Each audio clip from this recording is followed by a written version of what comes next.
Tenga la bondad de buscar en su Biblia el Salmo 42. Después de un momento empezaremos a leer desde el versículo 5. Hoy hablaré acerca de la depresión. Cómo levantarse cuando está caído espiritual y emocionalmente y usted cree que no puede levantarse. Recuerde, lo que voy a compartir con usted nada tiene que ver con caídas físicas. Estas le pondrán magulladuras en el cuerpo, moretones, y en el peor de los casos, algún hueso roto. Pero las caídas espirituales y emocionales tienen connotaciones mucho más importantes. Y no me referiré necesariamente o exclusivamente a eso de no sentirse bien frente a ciertas cosas o cuando enfrenta ciertas situaciones. Alguien le preguntó a una señora: ¿qué hace usted cuando se encuentra en un basurero emocional? Y ella contestó: pues para olvidarme del asunto, voy y me compro un sombrero. Su esposo, al escuchar decir eso, hizo el siguiente comentario: ahora me explico por qué tus sombreros son tan raros. Hay ocasiones en que nos desanimamos cuando no estamos felices acerca de algo o de alguien, o cuando perdemos el trabajo o tenemos un accidente de tránsito, o cuando alguien nos dice algo negativo sobre nosotros. Pero no me refiero a esto. Hablo de la depresión, ese profundo sentimiento de desesperación que a veces puede convertirse en algo terrible y horrible. Es un asunto que envía gente a los hospitales o causa que las personas simplemente desaparezcan de su círculo social. En ocasiones, cuando nos sentimos mal, es como si estuviéramos en una tormenta. Llega y se va. Pero la depresión es como una neblina que está constantemente presente, bloqueando el sol que trata de llegar a nuestras vidas. Y quiero que piense conmigo primero en lo que voy a llamar el serio problema de la depresión. Ahora sí, veamos el Salmo 42:5. ¿Por qué te abates, oh alma mía, y te turbas dentro de mí? El rey David escribió estas palabras, y él estaba deprimido, y estaba hablando consigo mismo. Hago un breve paréntesis aquí para informarle que el Instituto Nacional de Salud Mental reportó que la depresión es, tristemente, un negocio de más de $1 billón anuales. O sea, lo que la gente gasta para ser tratada de depresión. Y en lo que yo investigué para preparar este mensaje, descubrí que hay millones de norteamericanos que sufren de depresión, y supongo que esa es una lamentable realidad en todos los países del mundo. ¿Sabe usted que es muy difícil animar a una persona que sufre de depresión? Tal pareciera que nada le hace sentir mejor. Por eso digo que la depresión es un problema serio, y quiero compartir con usted una lista que encontré que describe lo que es la depresión. Esta lista le revelará si usted o un miembro de su familia o algún amigo sufre los efectos de la depresión. La depresión es un sentimiento de pasividad y apatía, un continuo estado de tristeza, una actitud de que nada está bien, o peor aún, nada vale la pena. Es un constante estado de desesperanza, un sentimiento de que a nadie le importo, o nadie me entiende, nadie me acepta. Es vivir en un constante estado de preocupación y de ansiedad. Eso es depresión. ¿Quiere saber si usted está deprimido? Aquí está la lista para que se haga una honesta evaluación. ¿Ha perdido toda iniciativa? Tal vez súbita o lentamente usted siente que quiere tirar la toalla. Siente repentinos deseos de llorar sin causa aparente. Se despierta de pronto por la noche y ya no puede volver a dormir. Se despierta por la mañana sintiéndose fatigado. Siente dolores no bien definidos en todo su cuerpo. Se encuentra a veces pensando en su propia muerte o con pensamientos suicidas? ¿Alguna vez suspira incesantemente o como si algo pesado le oprimiera el pecho? ¿Ha llegado al punto de no confiar en su propio juicio y le es un verdadero problema el tomar alguna decisión? Se vuelve a veces irritable y choca o pelea fuertemente con otros sin ninguna razón aparente. Está consciente de que nada, absolutamente nada le entusiasma. Permítame aclarar que esa no es mi lista. Pero estoy seguro que es la lista de alguien. Amigo, esa es la depresión de alguien que está deprimido o deprimida.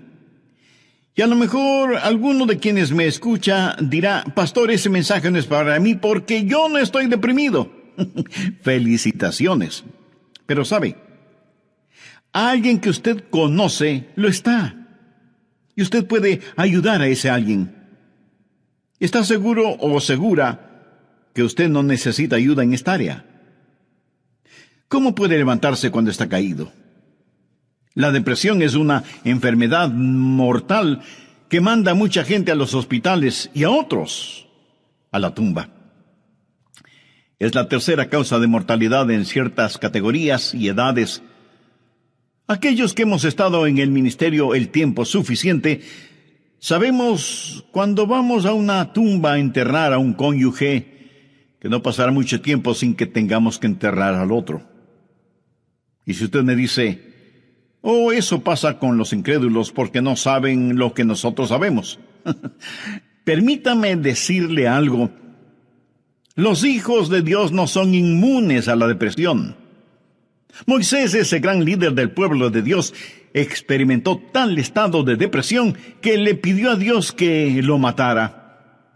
Jonás, poderoso profeta de Dios, también le pidió a Dios que le quitara la vida. Y Elías, sentado bajo la sombra del árbol, deseaba más bien estar muerto. El apóstol Pablo habla de sí mismo y su estado de depresión o de desesperación por estar vivo. Y Juan el Bautista estuvo en un calabozo. No una mazmorra literal, sino en un calabozo de desesperación. Juan el Bautista, el heraldo del Señor Jesucristo, llegó a dudar si Jesús era el Mesías. Y en las páginas de la historia encontramos que grandes hombres sufrieron depresión. Quienes predicamos la palabra de Dios, pensamos que Carlos Spurgeon fue uno de los más grandes predicadores que han existido. Pero este gran hombre lleno de viveza y calor humano tuvo períodos de depresión. Y en el área de la política, Winston Churchill fue el gran estadista que tuvo que dirigir Inglaterra durante la Segunda Guerra Mundial. Indiscutible líder, a veces tenía ataques de depresión tan grandes que no atendía a nadie en su oficina. Y él se refería a la depresión como el gran perro negro que me tiene entre sus fauces. Cuando el rey David en el Salmo 42:5 dice: ¿por qué te abates, oh alma mía, y te turbas dentro de mí? Exteriormente, cuando esto sucedió, él tenía la razón de estar deprimido. Perdió a su hijo Absalón, a quien amaba profundamente, a pesar de que Absalón se sublevó contra su padre, lo traicionó, trató de arrebatarle el reino y David tuvo que huir para salvar su propia vida. Luego Absalón muere trágicamente. En 2 Samuel 18:33 leemos: entonces el rey se turbó y subió a la sala de la puerta y lloró, y yendo decía así: hijo mío, Absalón, ¿quién me diera que muriera yo en lugar de ti? Absalón, hijo mío, hijo mío. David huyó para salvar la vida. Él debía ser el rey, pero perdió su fortuna, perdió su hogar, perdió su poder, perdió todo respaldo financiero, y como si todo esto fuera poco, David pecó contra Dios, cometió un horrible, terrible pecado que le costó la vida a su tierno hijo. Y luego su hija fue violada por su propio hermano, y tuvo una esposa que fue asaltada sexualmente, y ahora su hijo rebelde, Absalón, había encontrado la muerte en forma trágica. La nación sobre la cual David se suponía que era rey estaba en turbulencia. Así que exteriormente David tenía toda la razón para estar deprimido. Las cosas no podían estar peor que lo que estaban. ¿Por qué te abates, oh alma mía, y te turbas dentro de mí? Este salmo es un caso clínico de depresión. En primer lugar, David tuvo lo que yo llamo sequedad espiritual. Miremos, por favor, los primeros 2 versos de este Salmo 42. Como el ciervo brama por las corrientes de las aguas, así clama por ti, oh Dios, el alma mía. Mi alma tiene sed de Dios, del Dios vivo. ¿Cuándo vendré y me presentaré delante de Dios? David está sediento de Dios, pero siente como que si Dios estuviera lejano. David se siente como un ciervo rodeado por una jauría de perros de caza. Siente su sequedad espiritual, siente el temblar de su alma y piensa que a lo mejor Dios ya se olvidó de él. Mire lo que dice en el verso 9. Diré a Dios, roca mía, ¿por qué te has olvidado de mí? David está sediento de Dios, pero Dios parece que estuviera a años luz de distancia. ¿Dónde estás tú, Dios? ¿Por qué te has olvidado de mí?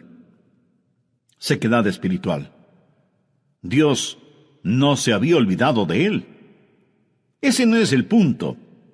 Y el rey continúa su lamento en el verso 3 diciendo, fueron mis lágrimas mi pan de día y de noche. Y aquí me imagino a David llorando incontrolablemente, este poderoso hombre de Dios, ahora llorando como una criatura. Todos tenemos momentos de tristeza, pero no siempre de llanto incontrolable, aunque puede ser así. Eso es un signo de depresión.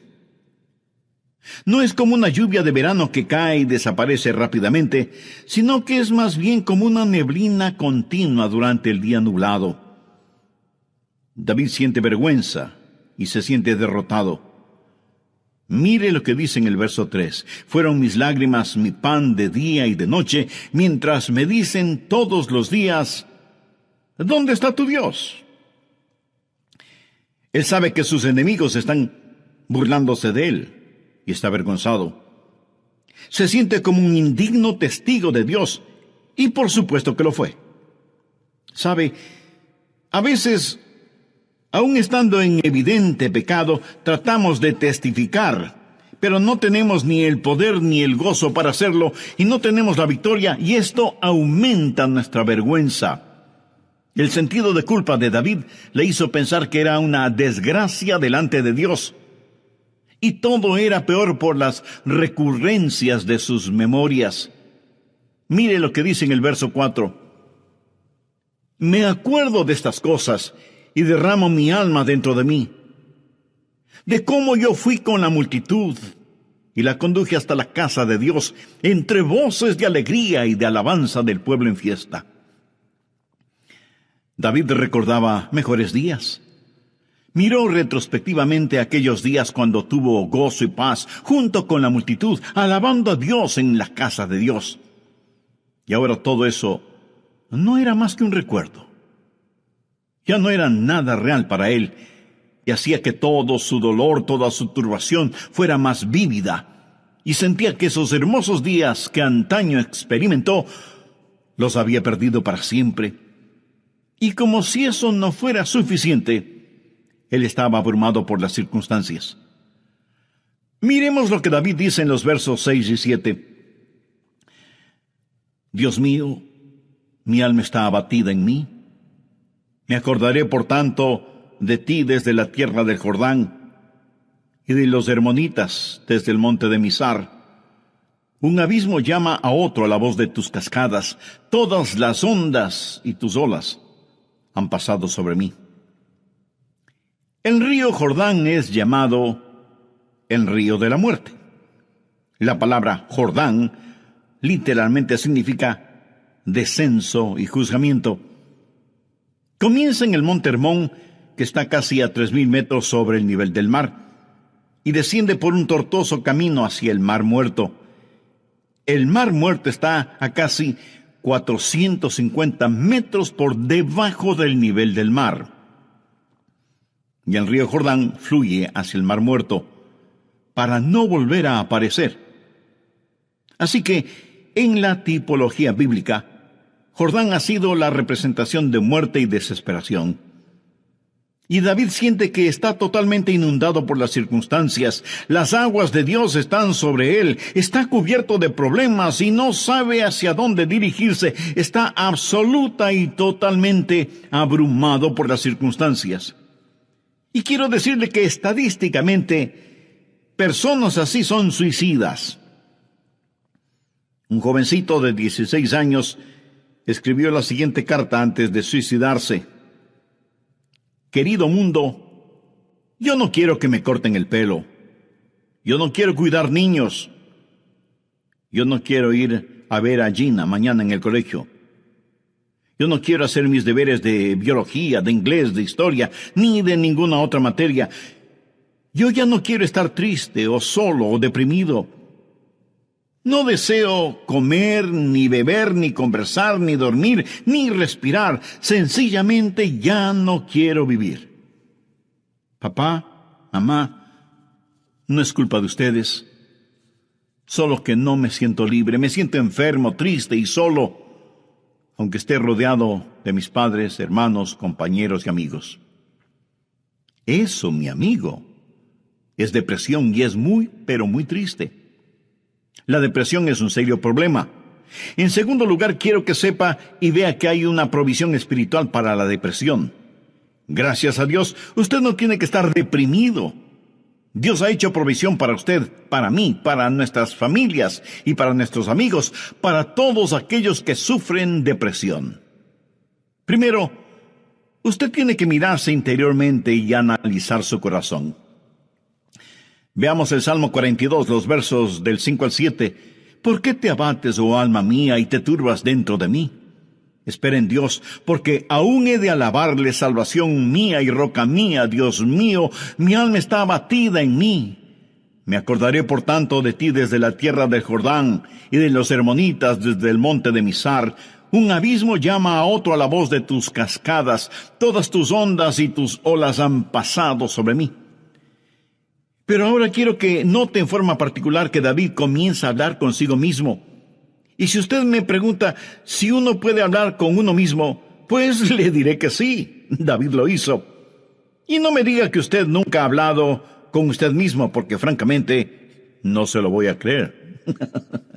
Porque todos lo hacemos, consciente o inconscientemente. Note que David está hablando con su alma.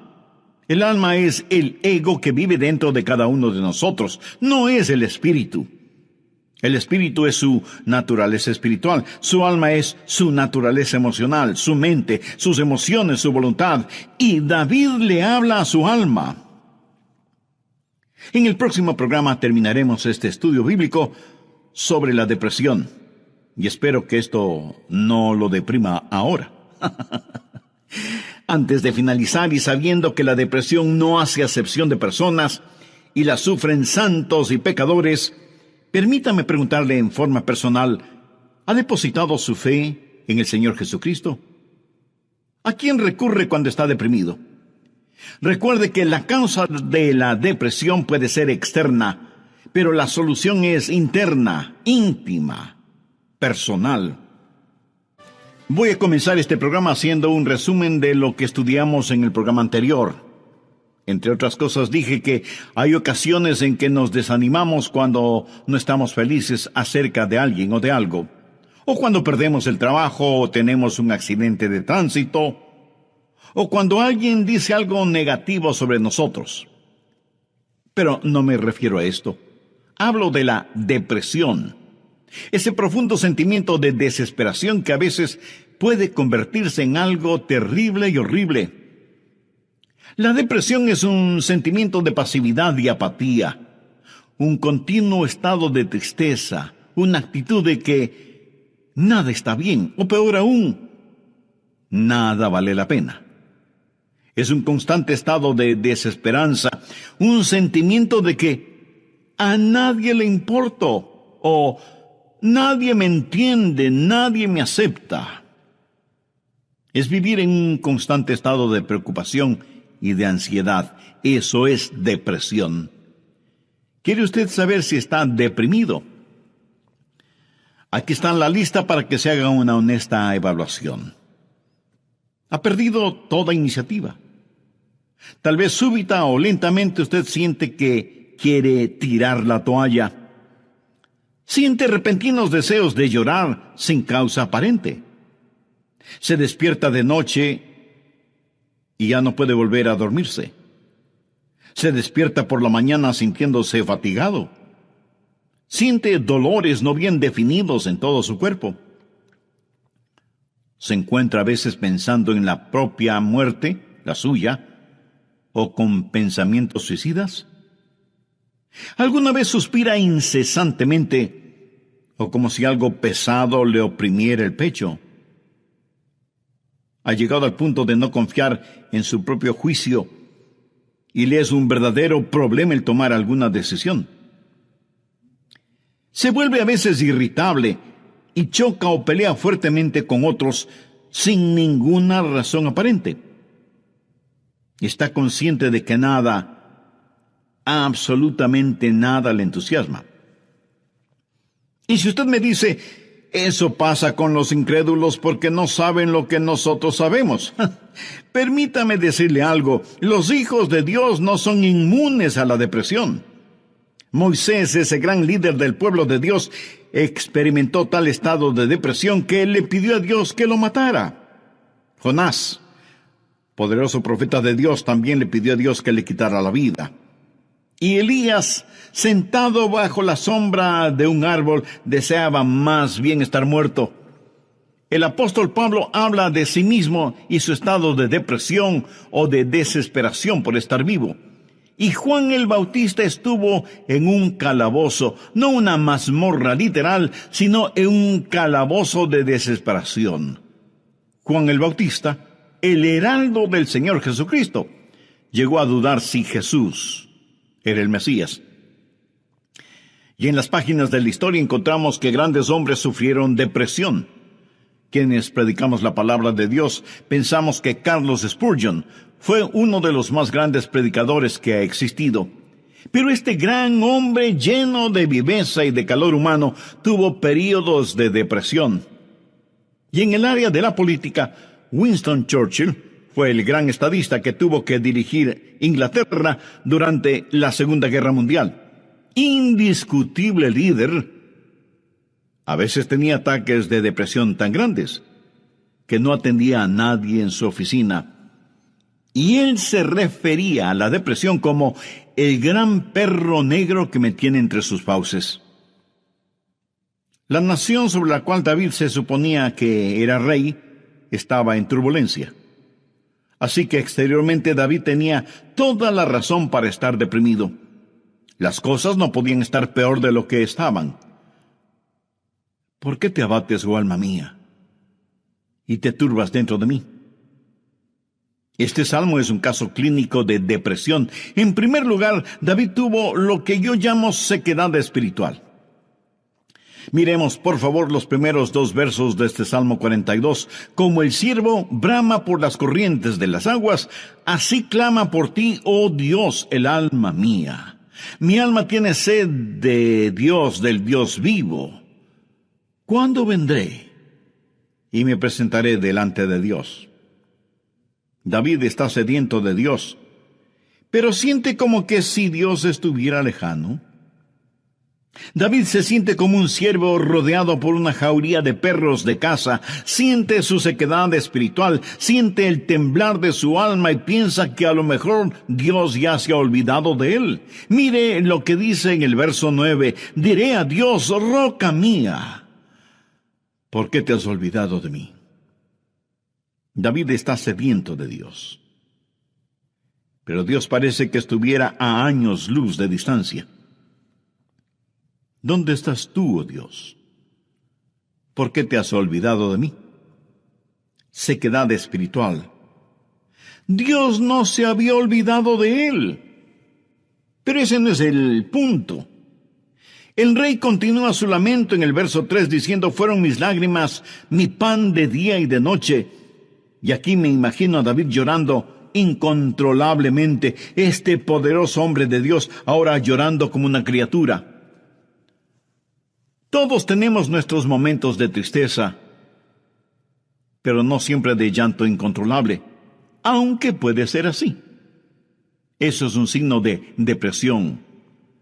No es como una lluvia de verano que cae y desaparece rápidamente, sino que es más bien como una neblina continua durante un día nublado. David siente vergüenza y se siente derrotado. Mire lo que dice en el verso 3.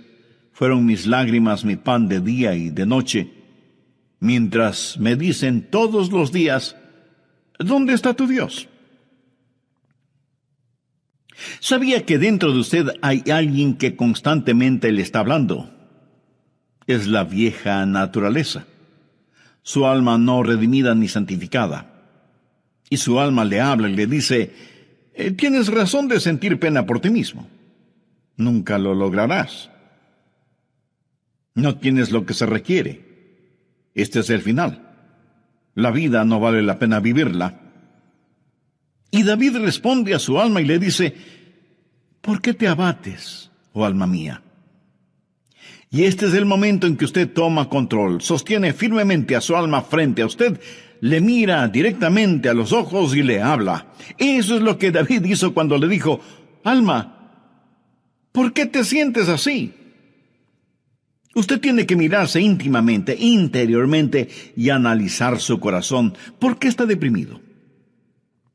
Yo no estoy diciendo que no tiene razón para estar deprimido. Tal vez alguna persona amada ha fallecido, su cónyuge, un hijo o una hija, un entrañable amigo. Si eso es verdad, entréguele su dolor a Dios, comparta su pena con quienes le aman, y tenga en cuenta que a pesar de cómo se sienta, la vida no ha terminado para usted. Tal vez tiene el corazón destrozado. Alguien a quien amaba profundamente le ha engañado.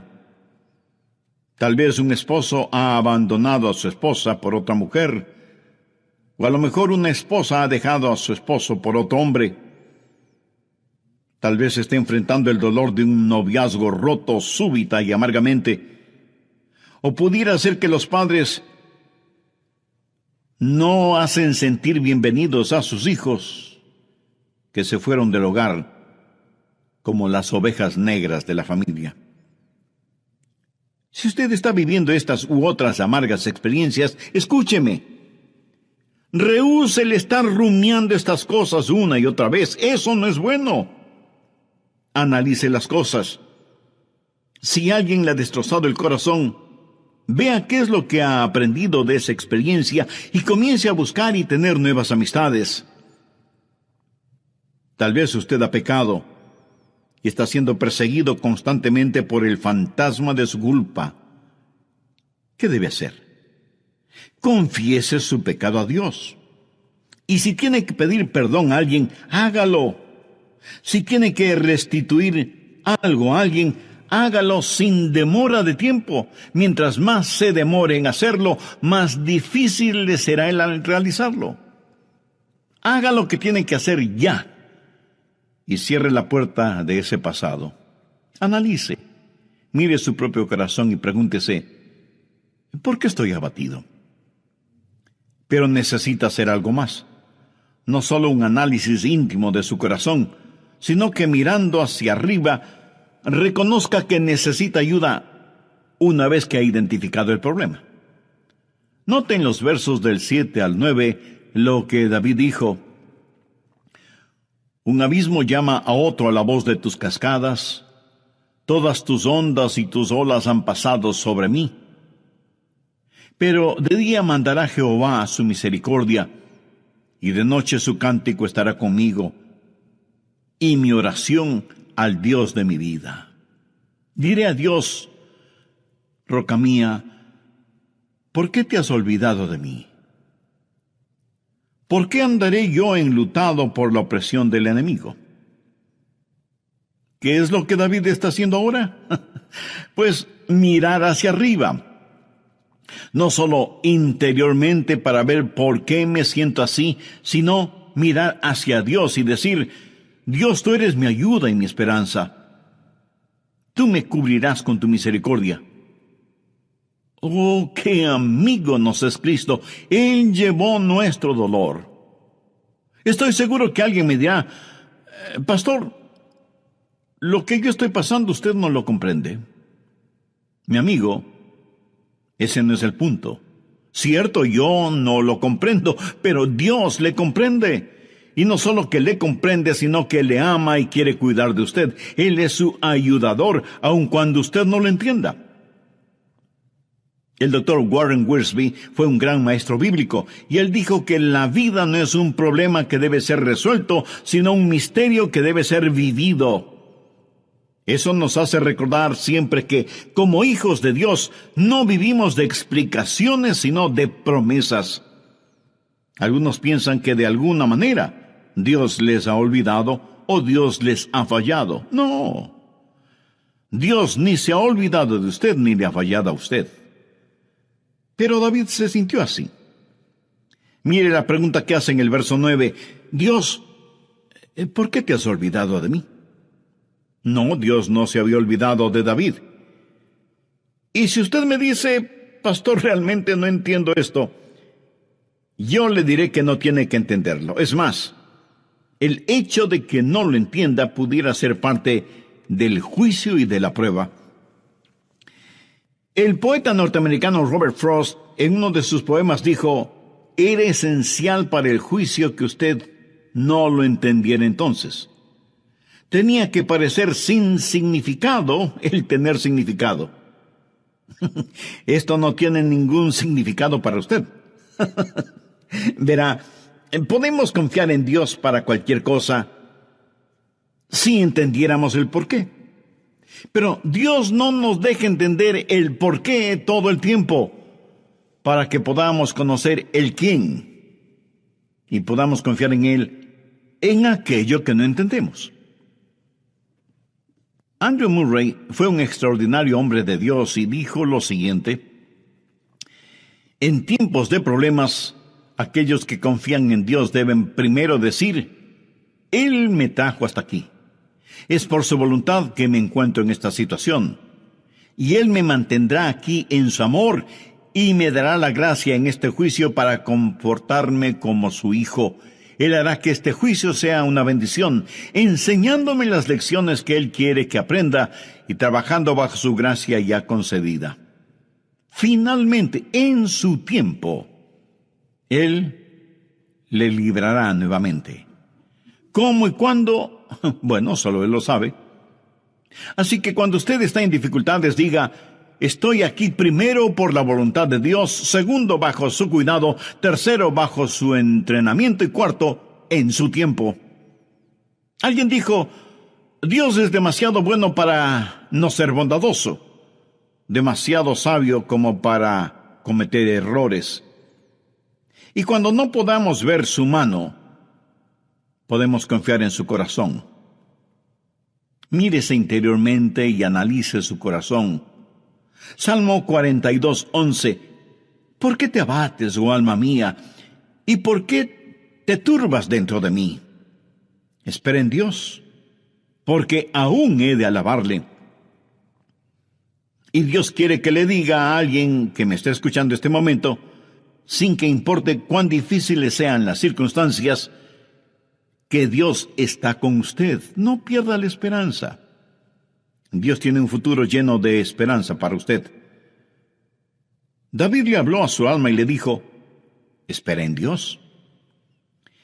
Ahora, esperar no significa un deseo vano, significa una seguridad definitiva basada en la anticipación. Hay solo dos lugares en donde toda esperanza es imposible. El uno es el cielo, porque ya no necesitamos ninguna esperanza, todo será realizado. El otro lugar es el infierno.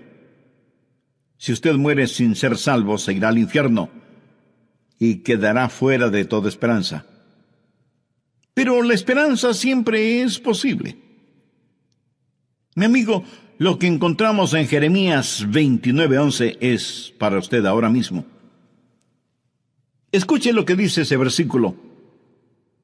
Porque yo sé los pensamientos que tengo acerca de vosotros, dice Jehová, pensamientos de paz y no de mal, para daros el fin que esperáis. O sea, un futuro y una esperanza. No permita que Satanás apague la vela de la esperanza. Usted necesita mirarse interiormente y analizar su corazón. Necesita mirar hacia Dios y saber que habrá ayuda. Necesita mirar al frente y darse cuenta que hay esperanza. Dios transformará su calvario en una Pascua y convertirá cada una de sus lágrimas en perlas. Dios pondrá un hermoso arco iris de su gracia sobre sus pesares. Espera en Dios. Él va a llenar las más profundas necesidades de su corazón. Y Dios nunca estará satisfecho hasta que el más grande deseo suyo sea Él mismo. Hemos hablado del serio problema que es la depresión y de la esperanza que hay para usted. ¿Cuál es la promesa segura contra la depresión? ¿Por qué te abates, oh alma mía? ¿Y por qué te turbas dentro de mí? Espera en Dios, porque aún he de alabarle. Si usted está caído espiritual y emocionalmente, puede levantarse. Y si hoy se siente deprimido, recuerde que Dios le ama. Ni una hoja cae al suelo sin que Él lo sepa. Sé que a veces abrazamos a las personas, les damos unas palmaditas en la espalda y les decimos que las cosas van a mejorar. Pero, mi amiga, mi amigo, escúcheme. Aparte de Jesús, no hay una verdadera esperanza para el mundo. Anoche, mientras meditaba en este mensaje que estoy compartiendo con usted, dije, Señor, no quiero hablar sobre la depresión. Quiero hablar más bien sobre algo feliz o algo realmente animador. Y el Señor me dijo, Adrián, hay alguien que necesita escuchar ese mensaje. Hay muchas personas sufriendo de depresión. Debes entregar ese mensaje. Así que, de Dios a usted, déjeme decirle algo. Si usted está caído, puede levantarse. Dios tiene una manera para usted. Y no es psicología popular barata, ni una palmadita en la espalda diciéndole las cosas van a mejorar. Espere en Dios, Él le ayudará hasta el final. Tenga la absoluta confianza que usted está protegido y abrazado por los eternos y poderosos brazos de Dios. Si es que usted es un hijo de Dios, por haber recibido a Jesús en su vida. Si usted no tiene la seguridad de su salvación, ¿por qué no recibir al Señor Jesucristo como su Salvador y Señor ahora mismo? Si con fe y sinceridad se lo pide, Él le salvará instantáneamente y le guardará continuamente. Él nunca le olvidará ni le dejará. Con sus propias palabras, usted puede decir una oración como la siguiente.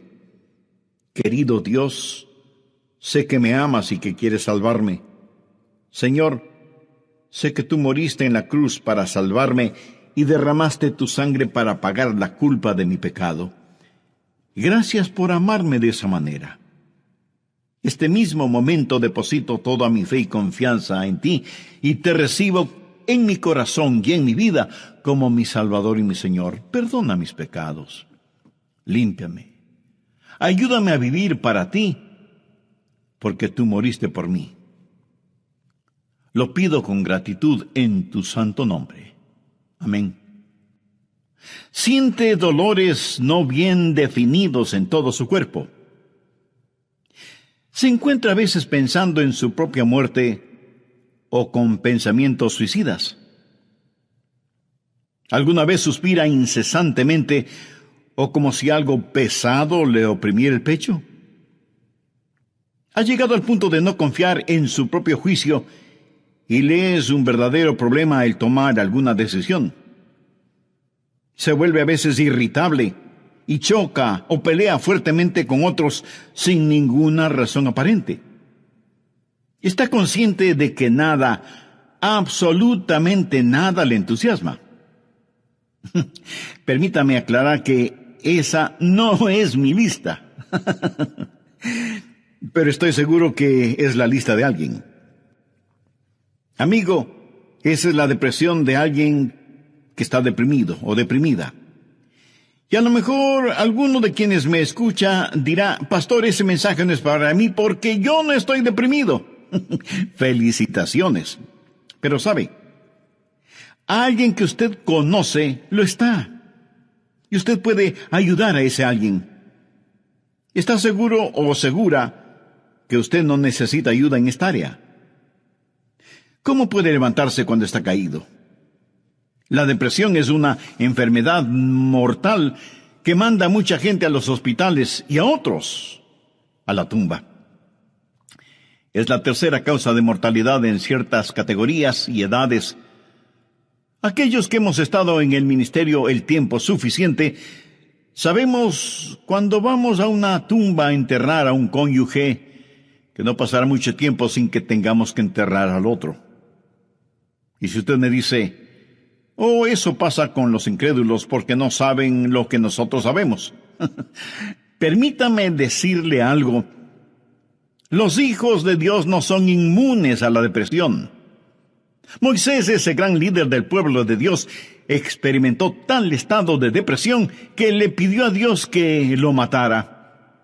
Jonás, poderoso profeta de Dios, también le pidió a Dios que le quitara la vida. Y Elías, sentado bajo la sombra del árbol, deseaba más bien estar muerto. El apóstol Pablo habla de sí mismo y su estado de depresión o de desesperación por estar vivo. Y Juan el Bautista estuvo en un calabozo. No una mazmorra literal, sino en un calabozo de desesperación. Juan el Bautista, el heraldo del Señor Jesucristo, llegó a dudar si Jesús era el Mesías. Y en las páginas de la historia encontramos que grandes hombres sufrieron depresión. Quienes predicamos la palabra de Dios, pensamos que Carlos Spurgeon fue uno de los más grandes predicadores que han existido. Pero este gran hombre lleno de viveza y calor humano tuvo períodos de depresión. Y en el área de la política, Winston Churchill fue el gran estadista que tuvo que dirigir Inglaterra durante la Segunda Guerra Mundial. Indiscutible líder, a veces tenía ataques de depresión tan grandes que no atendía a nadie en su oficina. Y él se refería a la depresión como el gran perro negro que me tiene entre sus fauces. Cuando el rey David en el Salmo 42:5 dice, ¿por qué te abates, oh alma mía, y te turbas dentro de mí? Exteriormente, cuando esto sucedió, él tenía la razón de estar deprimido. Perdió a su hijo Absalón, a quien amaba profundamente, a pesar de que Absalón se sublevó contra su padre, lo traicionó, trató de arrebatarle el reino y David tuvo que huir para salvar su propia vida. Luego Absalón muere trágicamente. En 2 Samuel 18:33 leemos, entonces el rey se turbó y subió a la sala de la puerta y lloró, y yendo decía así, hijo mío, Absalón, ¿quién me diera que muriera yo en lugar de ti? Absalón, hijo mío, hijo mío. David huyó para salvar la vida. Él debía ser el rey, pero perdió su fortuna, perdió su hogar, perdió su poder, perdió todo respaldo financiero, y como si todo esto fuera poco,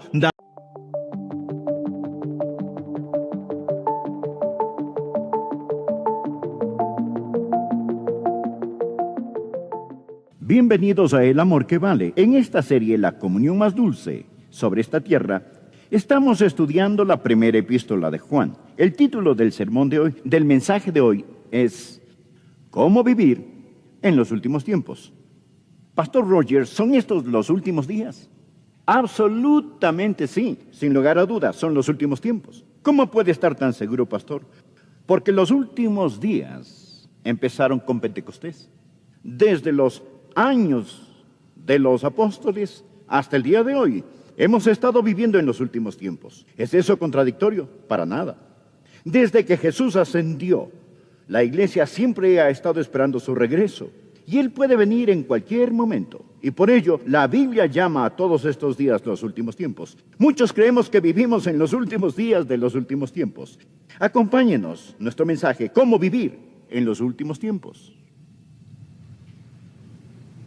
Por favor, busque 1 de Juan capítulo 2. Y ahora preste atención. Permítame decirle que la educación es costosa, pero la ignorancia le costará mucho, mucho más. Y ningún hijo de Dios puede darse el lujo de ser ignorante en estos días dinámicos en los que estamos viviendo. Todos sentimos que la arena del reloj del tiempo se está acabando para esta generación. Y la mayoría sentimos que la historia como la conocemos se dirige hacia una culminación. Si eso es verdad, es el tiempo preciso para la aparición de una persona que la Biblia llama el anticristo. Existe una bestia de hombre que acecha en las sombras de la historia, y él está a punto de salir de detrás del escenario y ubicarse en medio de este. Acerca de esto es el pasaje de hoy. Bien, la Biblia dice que vendrán tiempos peligrosos. Permítame decirle que ya están aquí. La dinamita está lista, la mecha extendida, el fósforo encendido. Los días están numerados y necesitamos estar listos. Quiero decirle algunas razones por las que necesitamos estar listos. Veremos luego la palabra de Dios. Primero, debido al factor de la intercesión, necesitamos estar orando por este mundo. Necesitamos sacar nuestras cabezas de las nubes de profecía y postrarnos de rodillas a orar por esta generación. Y también el factor de ganar almas. Verá, amigo, si usted está solo viviendo para este mundo, todo lo que hace es acomodar las sillas en la proa del Titanic. Necesitamos estar metiendo gente en los botes salvavidas, que ellos conozcan al Señor Jesucristo como su Salvador personal. En tercer lugar, el factor de la preparación familiar. Vivir en los últimos días es peligroso, y nosotros, los padres y abuelos, necesitamos inculcar en los corazones y mentes y vidas de nuestros hijos valores y muy sólidas verdades. Y finalmente, el factor del consuelo. Cuando sabemos lo que la Biblia enseña que va a suceder, y eso sucede, no nos retorcemos las manos diciendo, el mundo se viene abajo, ¿en qué va a terminar el mundo? Decimos, mire quién va a regresar al mundo. Entendemos que Jesucristo regresa. Con todo esto en mente, empecemos a leer en 1 de Juan capítulo 2, versículo 18. Hijitos, ya es el último tiempo. 1 de Juan capítulo 2, versículo 18. Hijitos, ya es el último tiempo. Y según vosotros oísteis que el anticristo viene, así ahora han surgido muchos anticristos. Por esto conocemos que es el último tiempo. Salieron de nosotros, pero no eran de nosotros, porque si hubieran sido de nosotros, habrían permanecido con nosotros. Pero salieron para que se manifestase que no todos son de nosotros. Pero vosotros tenéis la unción del Santo y conocéis todas las cosas. No os he escrito como si ignoraseis la verdad, sino porque la conocéis y porque ninguna mentira procede de la verdad. ¿Quién es el mentiroso sino el que niega que Jesús es el Cristo? Este es anticristo, el que niega al Padre y al Hijo. Todo aquel que niega al Hijo tampoco tiene al Padre. El que confiese al Hijo tiene también al Padre. Haré una pausa aquí. Vamos a estudiar hasta el final de este capítulo y seguiremos a través del mismo. Hay tres cosas que deseo que aprendan al respecto: el tiempo, el tirano y el triunfo. Y quiero que los mantenga presentes. Entonces, ¿qué es el tiempo? El tiempo es los últimos días. Según el versículo 18, vivimos en los últimos días y necesitamos estar despiertos. Dígale a la persona a su lado, despiértese. Vivimos en los últimos días y debemos estar despiertos. Juan dice, hijitos, ya es el último tiempo. Literalmente eso es traducido en algunas Biblias como la última hora. Y Juan dijo eso hace 2000 años. Adrián, si Juan dijo eso hace 2000 años, que era el último tiempo, ¿qué ha pasado? ¿Cómo pudo haber sido el último tiempo? Puesto que han pasado 2 milenios. Ahora usted necesita entender algo. Desde que Jesucristo ascendió a la gloria, ha sido el último tiempo. Verá, el Antiguo Testamento, el tiempo pasado, ha estado preparándose para la venida de Jesucristo. Después de la muerte, sepultura, resurrección y ascensión del Señor Jesucristo, entramos en un periodo llamado el último tiempo. Desde la hora en que Jesús subió hasta cuando regrese, es el último tiempo, es decir, la última hora. Y en cualquier momento, en ese intervalo, Jesucristo puede venir. Todo creyente, desde los tiempos de Juan hasta hoy, debe vivir con la esperanza que Jesucristo regrese en cualquier momento. Muchos tienen la idea de que el último tiempo está en el horizonte y nos acercamos a este. No, vivimos en él. Ahora lo que estoy tratando de decir es que no nos estamos acercando a los últimos días. Vivimos al borde de los últimos días. Siempre, desde la hora en que Jesús subió hasta el momento que Él retorne. Él puede regresar en cualquier momento. Anote la palabra inminente. Aprenda esto de la profecía bíblica. La segunda venida de Jesucristo es inminente. Deseo decirle algo. No estamos esperando que ocurra ninguna señal. No hay ningún evento histórico que estemos esperando. Jesucristo pudo haber regresado 3 semanas después de ascender al cielo. Y Él puede regresar esta tarde. Verá, toda la Biblia enseña que estamos al borde, que estamos al filo. Y por consiguiente debemos estar anhelando y no bostezando. Debemos estar listos para la segunda venida del Señor Jesucristo. Usted preguntará, ¿y qué de todas las señales de los últimos tiempos y esto? Existen señales de los tiempos, pero estos no son los tiempos de las señales. Lo que quiero decir es esto, que la venida del Señor Jesucristo será en 2 fases. Primero, el Señor Jesucristo viene por su iglesia, que es el rapto. Seremos arrebatados para encontrarnos con el Señor en el aire. Eso será de repente, en un instante, en un abrir y cerrar de ojos. Y luego vendrá la gran tribulación aquí sobre la tierra. Y después Jesucristo regresará con sus santos a gobernar y reinar durante 1000 años. Lo llamamos el milenio. Ahora el arrebato no tiene ninguna señal. Puede suceder en cualquier momento. Existen muchas señales para esta revelación. Cuando Jesucristo regrese en gloria y poder con sus santos. No por sus santos, sino con sus santos. La Biblia habla de muchas señales. Bien dirá Adrián, ¿me está diciendo que todas las cosas que llamamos las señales de los tiempos no se aplican, que no podemos leerlas? Sí podemos leerlas y podemos decir que hay una intensidad que pronostica la venida de Cristo. Deseo mostrarles sin lugar a dudas que Jesucristo puede venir en cualquier momento. Quiero citar algunas escrituras, anótelas en un pedazo de papel. Primera de Tesalonicenses 1, versículo 10. El apóstol Pablo le hablaba a la iglesia tesalonicense y dice, entre otras cosas, y esperar de los cielos a su Hijo, el cual resucitó de los muertos. El apóstol Pablo les dijo a esos creyentes, de la antigüedad, esperen a Jesús. Y si Jesús no hubiese podido regresar por esos tiempos, eso era una tontería. Esperen a Jesús. Y la palabra esperar es un presente infinitivo.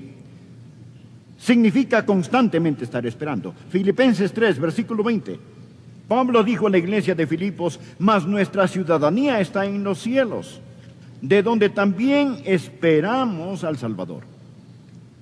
Esos filipenses debían estar esperando al Salvador, el Señor Jesucristo. Ahora Él ya había venido en redención, pero ellos estaban esperando que regresara en el rapto. Primera de Corintios 1:7. Pablo le dijo a la iglesia de Corinto, de tal manera que nada os falte en ningún don, esperando la manifestación de nuestro Señor Jesucristo. En Tesalónica, esperar a Jesús. En Filipos, esperar a Jesús. En Corinto, esperar a Jesús. Y leamos Hebreos capítulo 9, versículo 28.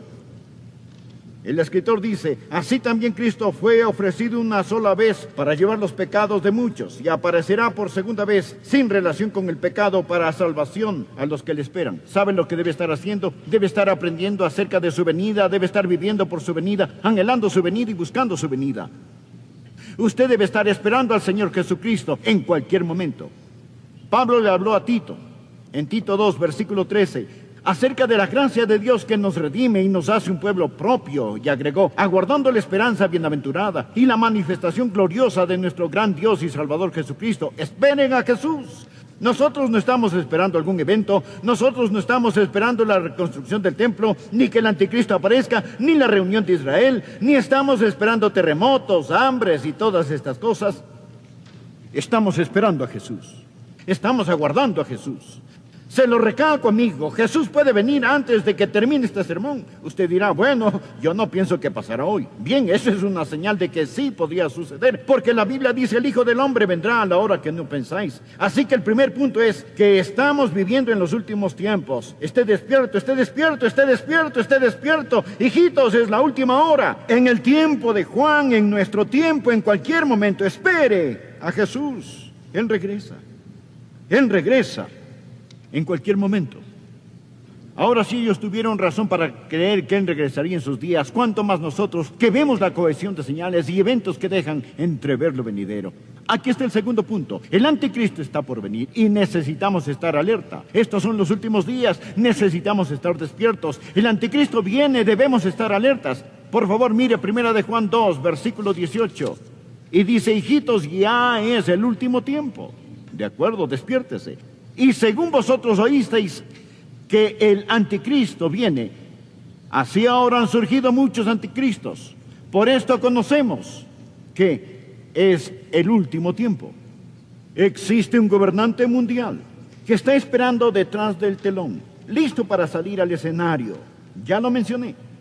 Y su nombre o su título es el Anticristo. Ahora es interesante saber que la Biblia describe al anticristo de muchas maneras, pero el apóstol Juan es el único que lo llama anticristo. Juan lo llama el anticristo. Él tiene muchos seudónimos, pero él tiene un solo corazón inicuo. A él se le llama el hijo de perdición, se le llama el hombre de pecado, se le llama el maligno, se le llama el transgresor, se le llama la bestia, se le llama el anticristo. Ahora bien, ¿por qué Juan lo llama el anticristo? Veamos primero el prefijo anti. Este posee dos significados. Primero significa en contra y segundo significa en lugar de. La misma palabra tiene dos significados distintos. El que viene en contra de Cristo. ¿Y cómo viene él en contra de Cristo? A sustituir a Cristo en lugar de Cristo. Él viene como el Mesías del diablo. Él llegará como un suplente diabólico. Él es el que se opone a Cristo. Así que anote, primero, este anticristo es diabólico. Él es diabólico. La Biblia dice que Él se opone a todo.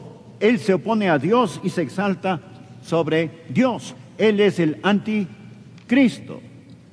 Jesús podía decir, cuando Él estaba aquí en la carne: el que me ha visto a mí ha visto al Padre.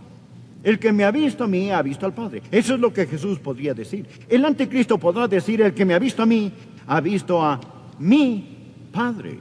Verá, Jesús era la expresión visible del Dios invisible. En cambio, el anticristo será la expresión visible del diablo invisible. Lo mismo que Jesús es al Padre, Él será Satanás. Verá, Satanás desea adoración. Él no solo quiere destruir, Él quiere conversos.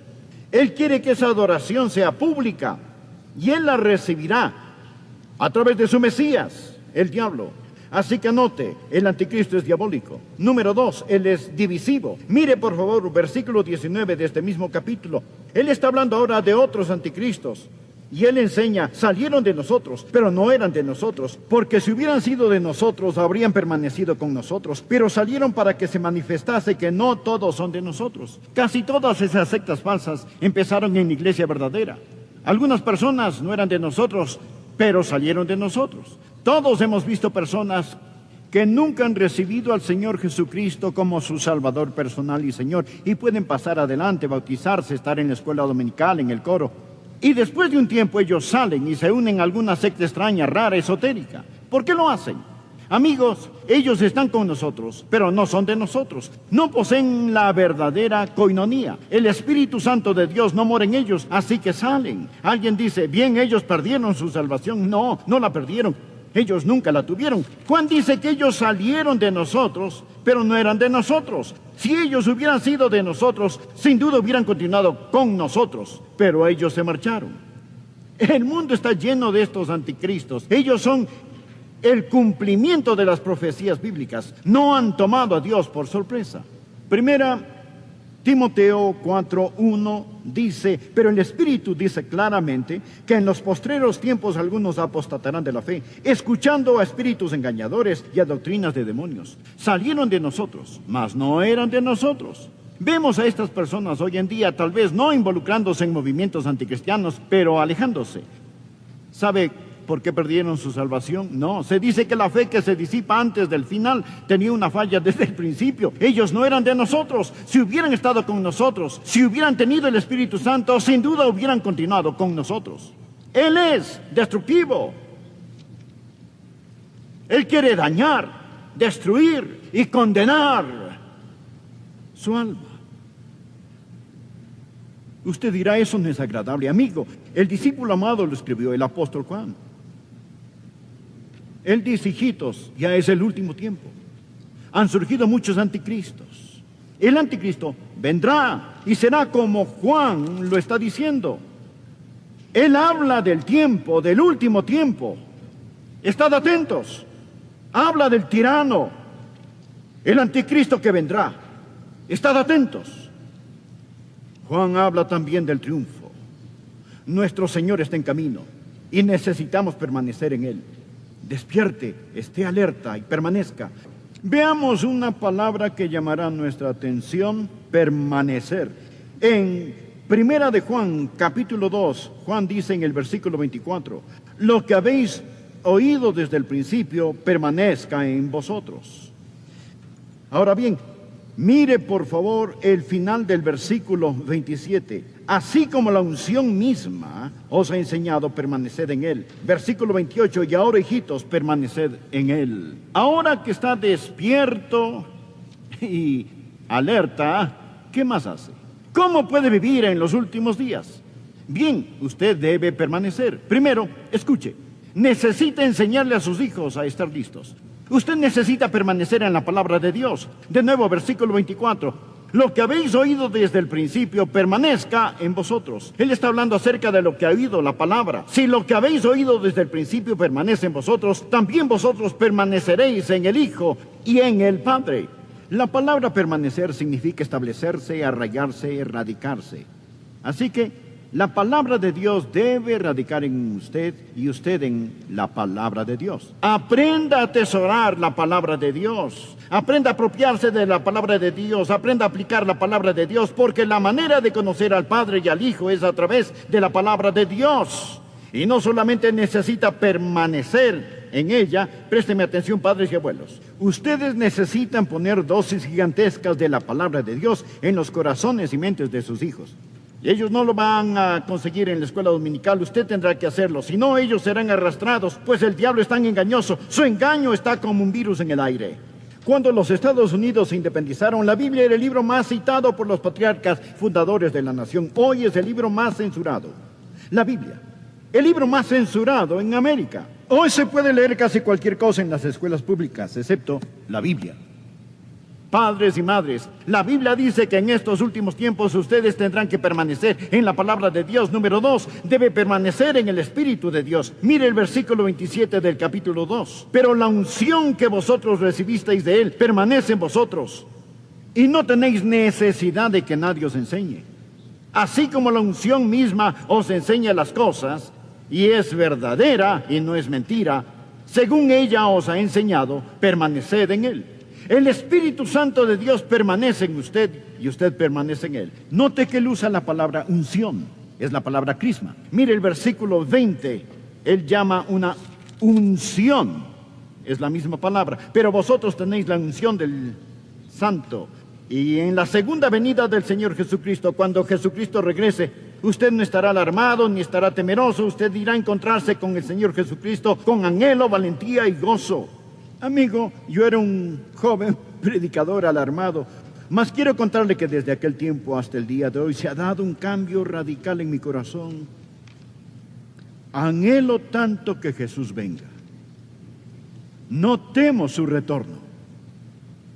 ¿Sabe? Los primeros creyentes tenían la palabra Maranata.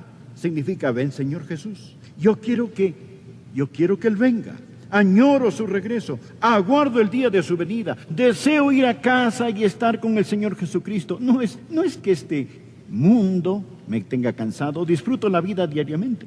Pero mi corazón late ante la expectativa de la venida de nuestro Señor y Salvador Jesucristo.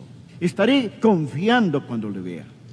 No quiero estar avergonzado cuando regrese. Finalmente, en la última hora, despierte. El anticristo viene. Esté alerta. Nuestro Señor está en camino. Permanezca. Permanezca en la palabra de Dios. Permanezca en el Espíritu de Dios. Él es nuestro Maestro interior. Permanezca en el Hijo de Dios, para que cuando regrese, usted tenga confianza y no se avergüence de su retorno. En algunas Biblias como la última hora.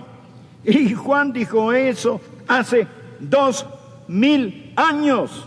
Adrián, si Juan dijo eso hace 2000 años, que era el último tiempo, ¿qué ha pasado? ¿Cómo pudo haber sido el último tiempo? Puesto que han pasado 2 milenios. Ahora usted necesita entender algo. Desde que Jesucristo ascendió a la gloria, ha sido el último tiempo. Verá, el Antiguo Testamento, el tiempo pasado, ha estado preparándose para la venida de Jesucristo. Después de la muerte, sepultura, resurrección y ascensión del Señor Jesucristo, entramos en un periodo llamado el último tiempo. Desde la hora en que Jesús subió hasta cuando regrese, es el último tiempo, es decir, la última hora. Y en cualquier momento, en ese intervalo, Jesucristo puede venir. Todo creyente, desde los tiempos de Juan hasta hoy, debe vivir con la esperanza que Jesucristo regrese en cualquier momento. Muchos tienen la idea de que el último tiempo está en el horizonte y nos acercamos a este. No, vivimos en él. Ahora lo que estoy tratando de decir es que no nos estamos acercando a los últimos días. Vivimos al borde de los últimos días. Siempre, desde la hora en que Jesús subió hasta el momento que Él retorne. Él puede regresar en cualquier momento. Anote la palabra inminente. Aprenda esto de la profecía bíblica. La segunda venida de Jesucristo es inminente. Deseo decirle algo. No estamos esperando que ocurra ninguna señal. No hay ningún evento histórico que estemos esperando. Jesucristo pudo haber regresado 3 semanas después de ascender al cielo. Y Él puede regresar esta tarde. Verá, toda la Biblia enseña que estamos al borde, que estamos al filo.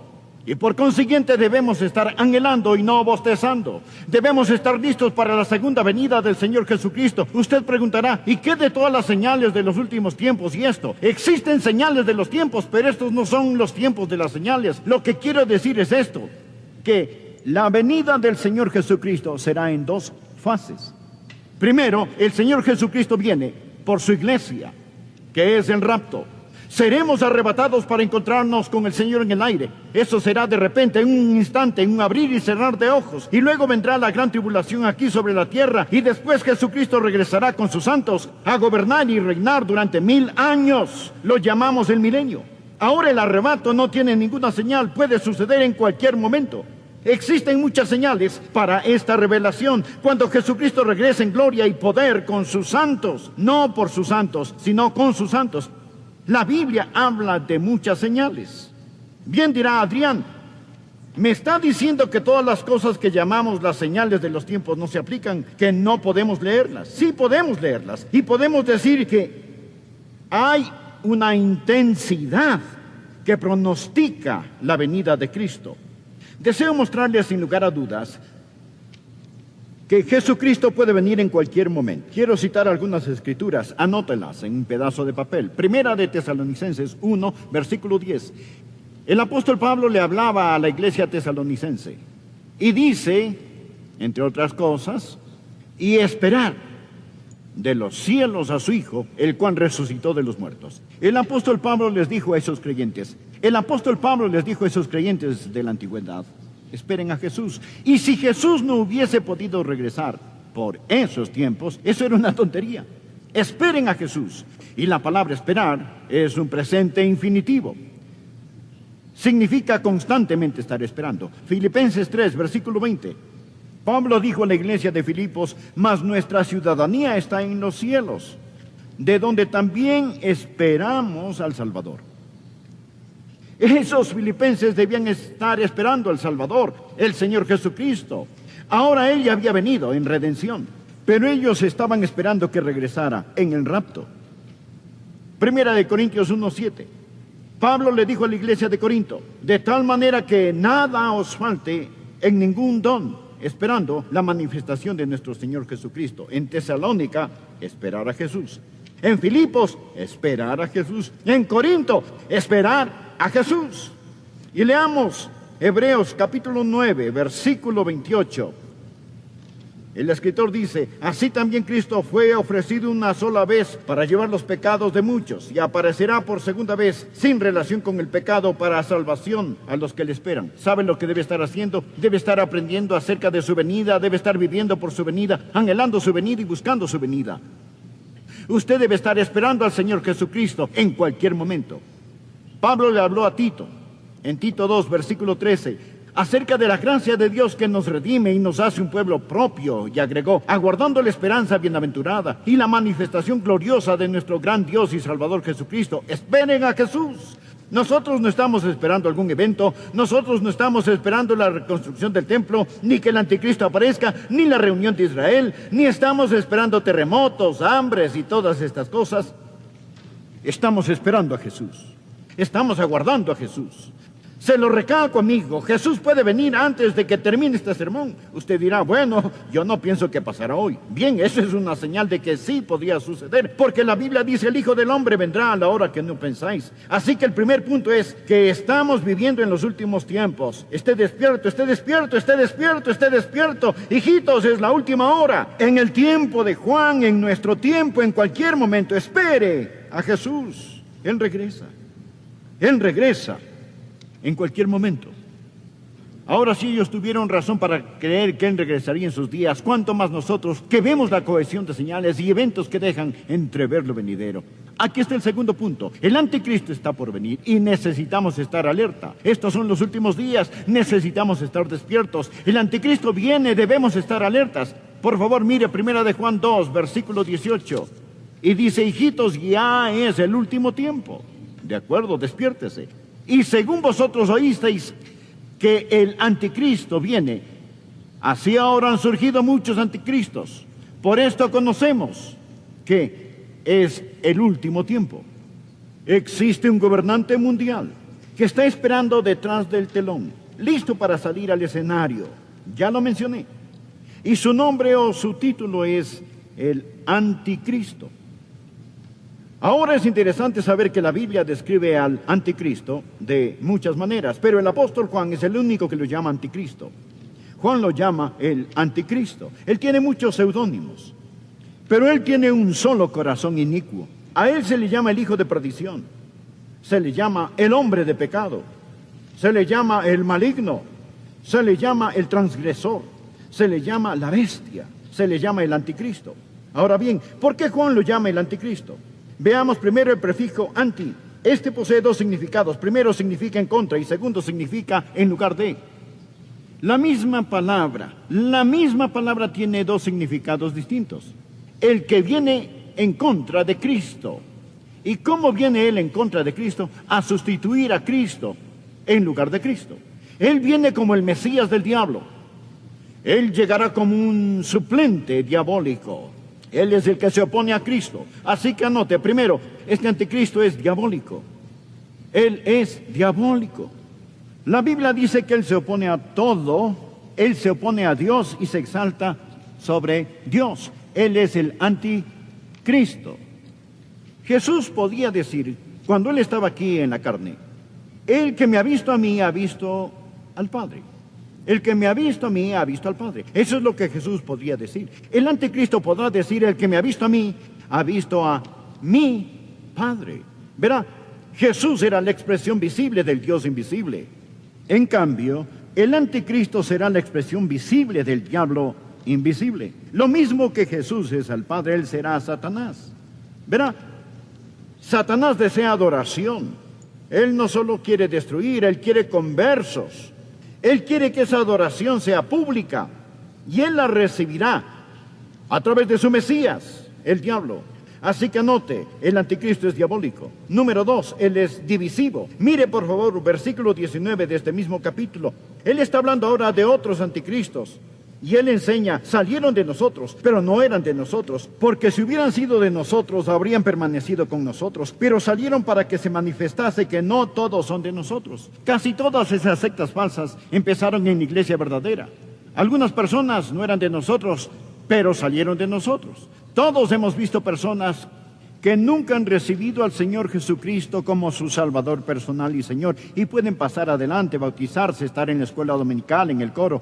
Y después de un tiempo ellos salen y se unen a alguna secta extraña, rara, esotérica. ¿Por qué lo hacen?